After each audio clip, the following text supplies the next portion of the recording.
ونستعينه ونستغفره ونؤمن به ونتوكل عليه ونعوذ بالله من شرور أنفسنا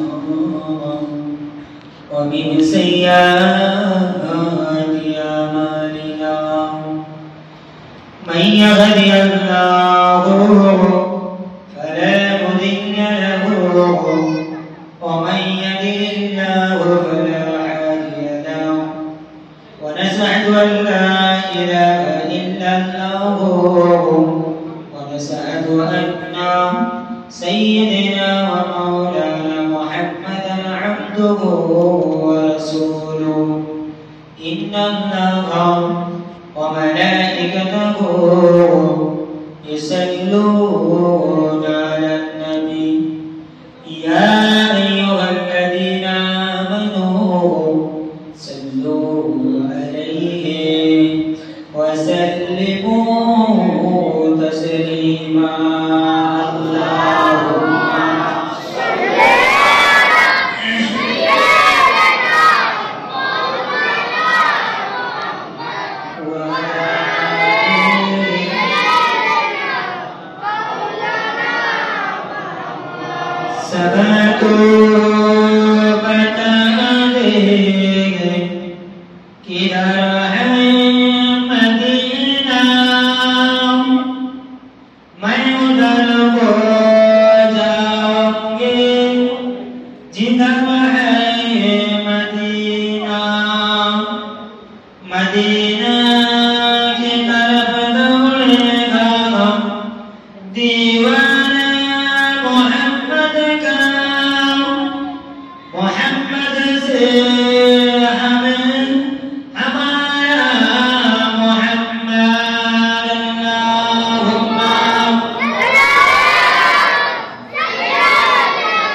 चार टाका पैसा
আজকের গ্রাম থেকে না হতে পারে, কালকের গ্রাম থেকে হতে পারে।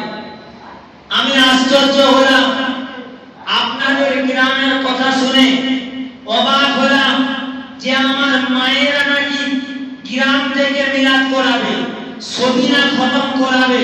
আল্লাহ তো আপনাদের শরীর সুস্থ রেখেছে, আপনাদের আল্লাহ হায়াতে রেখেছে, আমার মায়েদের সঙ্গে মিলে কি সাদরেসানি করতে পারবে না? কথা বলেন, পারবে কিনা? মায়েরা যদি উদ্যোগ হয়, মায়েরা যদি সাদরেসানির জন্য, গ্রামবাসীর মায়ের মুরব্বির জন্য তারা যদি সাদরেসানি করতে পারে, আমরা কি তাদের সঙ্গে সহযোগিতা করে ওই মাহফিলটা, ওই মিলাদুন নবীর মজলিসটা আরো বড় করে, আরো সৌন্দর্য করে কায়েম করব, যাতে আমার আপনার বাপ মা, দাদা দাদি, নানা নানি, শ্বশুর শাশুড়ি, আত্মীয় স্বজন যারা আজ কবরে পড়ে রয়েছে তারা আর ফিরবে না। ফিরবে? আসবে না। আপনার চোখ বন্ধ হবে, আপনিও কবরে আপনাকে দিয়ে আসা হবে। আপনার কি মনে হয় আপনি আবার আসবেন? আসবেন কবে? এই 14 শ্রাবণ, দিবাগত 15 শ্রাবণ, এই রাতে আপনি আপনার বাড়িতে আসবেন, অবশ্যই আসবেন, কিন্তু আপনাকে দেখার মতো কেউ, আপনি চেঁচাবেন, আপনার কথা শোনার মতো কেউ, আপনি বাড়িতে এসে কান্নাকাটি করবেন, আপনার কান্নাকাটি শোনার মতো কেউ থাকবে না। অথচ আপনার সন্তান, তারা আপনার কাছে কান্নাকাটি করছে। আপনার মাই মুরব্বি যেমন আপনার কাছে কান্নাকাটি করছে, আপনি যেমন শুনতে পাননি, তেমন আপনিও এসে আপনার ছেলেপুলের কাছে কান্নাকাটি করবে, আপনার ছেলেপুলেও আপনার কান্না শুনতে পাবে না। আজ আপনি বিছানায় পড়ে গেছেন, আজ আপনি ঘুমিয়ে আছেন, ব্যবসা বিজনেস নিয়ে মাতিয়ে আছেন, থাকেন, আপনার কি মনে নাই আপনি কবরে যাবেন? ও মুসলমানের ছেলেরা, ও নবীর উম্মতিরা, ও রাসূলের আশিকেরা, ও নবীর দিওয়ানা মানুষেরা, কান্নায় কান্নায় করে শোনেন, আল্লাহর নবী, আমার আপনার নবী, বিশ্বনবী হাবিবুল্লাহ জনাবে মুহাম্মদুর রাসূলুল্লাহ সাল্লাল্লাহু আলাইহি ওয়াসাল্লাম হুজুরামান এক তারিখে ওই সময় মদিনার মসজিদুন নববীতে 14 শ্রাবণ দিবাগত 15 শ্রাবণের রাতে মিলাদ মাহফিল করছে, ওয়াজ ও নসিহত করছে। ও মুসলমান ছেলেরা, ও নবীর উম্মতেরা, কান্না কান্না করে শোনেন, আল্লাহ পাকের বড় বাদশা হযরত জিবরাইল আলাইহিস সালাম দৌড়ে দৌড়ে দৌড়ে দৌড়ে এসে বলেছিল, আসসালাতু ওয়াসসালামু আলাইকা ইয়া রাসূলুল্লাহ, আসসালাতু ওয়াসসালামু আলাইকা ইয়া হাবিবাল্লাহ। আপনি আপনার সাহাবাদের শুনিয়ে দেন, আপনি আপনার সাহাবাদের বলে দেন, আজকের দিনে যেন কেউ না ঘুমিয়ে যায়, আজকের রাতে যেন কেউ না আরামের সহিত ঘুমিয়ে যায়। ইয়া রাসূলুল্লাহ, ইয়া হাবিবাল্লাহ, হুজুর, আমার আল্লাহ পাক জানিয়ে দিয়েছে এই রাতের মধ্যম অংশে, এই রাতের মাঝখানে, ইয়া রাসূলুল্লাহ, আমার আল্লাহ সপ্তম আসমানে থাকে না, আমার আল্লাহ চতুর্থ আসমানে থাকে না। ও রাসূলুল্লাহ, ইয়া হাবিবাল্লাহ, আপনি আপনার সাহাবাদের শুনে নেন, আপনি আপনার সাহাবাদের জানিয়ে দেন, আপনার সাহাবারা যেন আজকের দিনে না ঘুমিয়ে পড়ে, কারণ আজকের দিনটা হলো ভাগ্য নিযুক্ত করার দিন। আজকের দিন কি ভাগ্য নিযুক্ত? ভাগ্য নিযুক্ত হবে আপনি 1 বছর কত টাকা ইনকাম করবেন। 1 বছর ধনী হবেন না ফকির হবেন, 1 বছর আপনি হায়াতে জিন্দেগিতে থাকবেন কিনা। মনে পড়ে গেল আমার আল্লাহ পাক রব্বুল আলামিন নবী মুসাকে বলতে লাগলো,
দিয়েছে, আপনাকে মানুষ করেছে কিসের জন্য?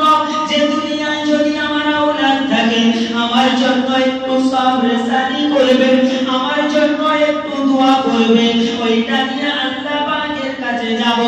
ও দুনিয়ার আওলাদেরা, তোমরা কি জানো কোন মা আল্লাহ ফেলেছো গো? আহা, যে মা 10 মাস 10 দিন গর্ভে ধরেছে, যে মা মায়ের গর্ভে যখন আমরা 4 মাসে হলাম, মায়ের গর্ভে একটু শক্তি পেয়েছি, আমরা মা আমার আরামের সঙ্গে কাজ করছে, আমরা জোর করে হাঁটুর গুঁতোটা মেরে দিয়েছি, জোর করে মাথার গুঁতোটা মেরে দিয়েছি, মা আমার চিৎকার করে কেঁদে ফেলেছে, পেটটা কনকন করে উঠেছে, মা আমার পেটটা ধরে বসে গেছে। ওই দিন দাদা দাদি কম কথা বলেনি গো, ওই দিন দাদা দাদি কম কথা বলেনি। আর দুনিয়ায় কেউ গর্ভবতী হয়নি, আর দুনিয়ায় কারোর পেটে বাচ্চা আসে। যত ঢং তোমার, যত রং তোমার, তুমি কি একাই গর্ভবতী হয়েছো? মা ওই দিন কোনো কথা বলে না গো, মা ওই দিন নীরবে চোখের পানি ফেলেছে, আল্লাহর দিকে তাওয়াক্কুল করেছে। যখন মায়ের গর্ভে 7 মাসের হলাম, মায়ের গর্ভে যখন 7 মাসে হলাম, একটু বড় হয়েছি, একটু বড় হয়েছি, জোর পেয়েছি, জোর করে মা আমার আরামের বিছানার মধ্যে ঘুমিয়ে রয়েছে। ওই সময় জোর করে মাথার গোটাটা মেরে দিয়েছি, মায়ের পেটটা কনকন করে উঠেছে, মা চিৎকার করে আরামের বিছানা থেকে উঠে বসে গেছে। ওই দিন বাপও কম কথা বলেনি, ওই দিন বাপও কম কথা বলেনি। এই দুনিয়ায় আর কি কেউ গর্ভবতী হয়নি? দুনিয়ায় কি আর কারোর পেটে বাচ্চা আসেনি? যত ঢং তোমার, যত রং তোমার, যাও চুক্তি করে ঘুমিয়ে যাও। ওই দিন মা কোনো কথা বলেনি গো। হে আওলাদেরা শোনো, তোমরা আজকে সেই মা ভুলে গেলে, আজ সেই বাপ ভুলে গেলে, সেই মায়ের কথা কি স্মরণ হয় না? এইবার যখন 10 মাস 10 দিনের হলাম, মায়ের প্রসব বেদনা উঠেছে, মা আমার প্রসব বেদনা উঠেছে, ডাক্তার আনা হলো, কবিরাজ আনা হলো, ডাক্তার বাবু এসে বলেছিল একে এইভাবে প্রসব করানো যাবে না, একে এইভাবে ডেলিভারি করানো যাবে না, কারণ একে ডেলিভারি করাতে হবে, একে সিজার করাতে হবে। ওই সময় মা আমার যেই সিজারের কথা শুনেছে গো, হাউমাউ করে কেঁদে ফেলেছে। এইবার হাসপাতালে নিয়ে যাওয়া হলো, মাকে আমার হাসপাতালের বেডে শুইয়ে দেওয়া হলো। মাকে এইবার নিয়ে যাবে, মা আমার বাপকে ডেকেছে, ও গো শোনো শোনো শোনো, বাপ আমার গিয়েছে। মা ধরে বলেছিল গো, দেখো দেখো দেখো, এই নাও তোমার সংসারের টাকা পয়সা, এই নাও তোমার গয়নাগাটি, এই নাও তোমার ব্যাংক ব্যালেন্স, আমি হয়তো আর হাসপাতালের বেড থেকে ফিরবো না, এটাই হয়তো আমার শেষ সময়, এটাই হয়তো আমার শেষ সময়, আমি হয়তো আর হাসপাতালের বেড থেকে ফিরবো না। এ নালায়েক সন্তানের শোনো, ওই দিন মা আমার বাপকে ধরে বলেছিল, এতদিন ধরে তোমার সঙ্গে সংসার করেছি, এতদিন ধরে কাজ যাপন করেছি, উঠা বসার মধ্যে হয়তো অনেক ভুল ত্রুটি হয়েছে, অনেক ছোট বড় হয়েছে, আল্লাহর ওয়াস্তে আমাকে ক্ষমা করে দাও। আমি হয়তো আর হাসপাতালের বেড থেকে ফিরবো না, হয়তো এটাই আমার শেষ সময়। ও নালায়েক সন্তান সন্তানীরা শোনো, কোন মায়ের জন্য সওয়াবের সারি করবে, কোন বাপের জন্য সওয়াবের সারি করবে, একটু শুনে রেখে দাও। ওই দিন মা আমার বাপের হাতটা ধরে বলেছিল, গো শোনো, তোমার কাছে আমার একটা কালিজার টুকরা, তোমার কাছে আমার একটা নয়নের তারা, আমার ছেলেটাকে রেখে গেলাম, ওকে কোনোদিন তুমি কষ্ট দেবে না, তোমার উপরে খোদার শপথ থাকলো, তোমার উপরে আল্লাহর কসম থাকলো, আমার একমাত্র কালিজার টুকরা, আমার একমাত্র নয়নের তারা, আমার ছেলেকে তুমি কষ্ট দেবে না। ওই দিন মা আমার আস্তে আস্তে করে এইবার ইনজেকশন করানো হলো, ইনজেকশন করানোর পরে মা আমার আস্তে আস্তে করে অজ্ঞান হয়ে গেল, বেহুশ হয়ে গেল। এইবার মাকে সিজার করানো হলো, ডেলিভারি করানো হলো, আবার একটা ইনজেকশন করানো হলো। একটা ইনজেকশন করানোর পরে ওই সময় মায়ের হুঁশটা যখন ফিরেছে গো, মায়ের যখন হুঁশটা ফিরল, মা আমার 10 মাস 10 দিনের কথা ভুলে গেছে, মা আমার 4 মাসের কথা ভুলে গেছে, 7 মাসের কথা ভুলে গেছে। মা দেখেছে পাশে একটা ফুটফুটে বাচ্চা, ফুটফুটে সন্তান খেলা করছে। মা ওই সময় চেনাতে থাকে, ওগো আমার পাশে কারা আছো, ওগো আমার পাশে কি আছো, একবার আমার কলিজার টুকরা, একবার আমার নয়নের তারা, আমার ছেলেটাকে একবার আমার কোলে দাও, আমি একটু আনন্দ করব, আমি একটু ওর গালে চুমু দেব, ওকে নিয়ে একটু খুশি মানাবো। মা গো, ওই দিন মা সব কষ্টের কথা ভুলে গেল, রক্ত প্রসবের কথা ভুলে গেল। হে নালায়েক সন্তান সন্তানিরা, সেই মা বাপকে তোমরা কাঁদাবে।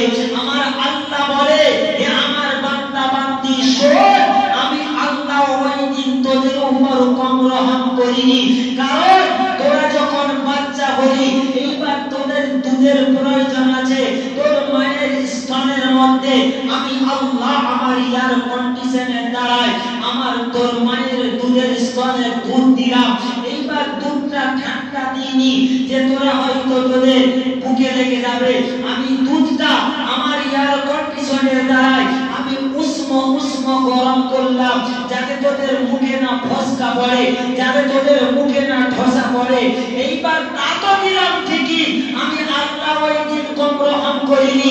তোর মায়ের স্তনের উপরে আমি আল্লাহ একটা ছিদ্র করলে হয়তো অনেকটা বেশি দূর চলে যেত, তা না করে আমি আল্লাহ তোর মায়ের স্তনের বাটে 36টা ছিদ্র করলাম, যাতে তুই আস্তে আস্তে করে দুধটা টানবি, আস্তে আস্তে করে দুধটা খেতে পারবি, যাতে তুই কোনো রকমের কষ্ট না পাস।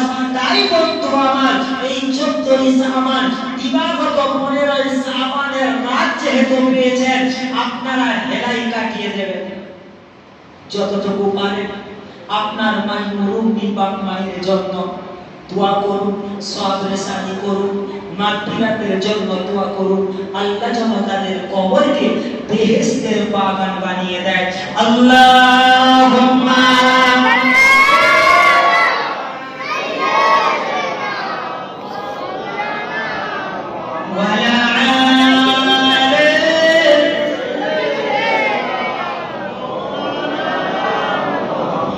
সকলে বিসমিল্লাহ শরীফ তাওবা ইস্তিগফার 3 বার পড়েন, দরুদ শরীফ 11 বার, সূরা ফাতিহা 3 বার, ইখলাস 3 বার পড়েন, দোয়া হবে। বিসমিল্লাহির রহমানির রহিম। আস্তাগফিরুল্লাহ।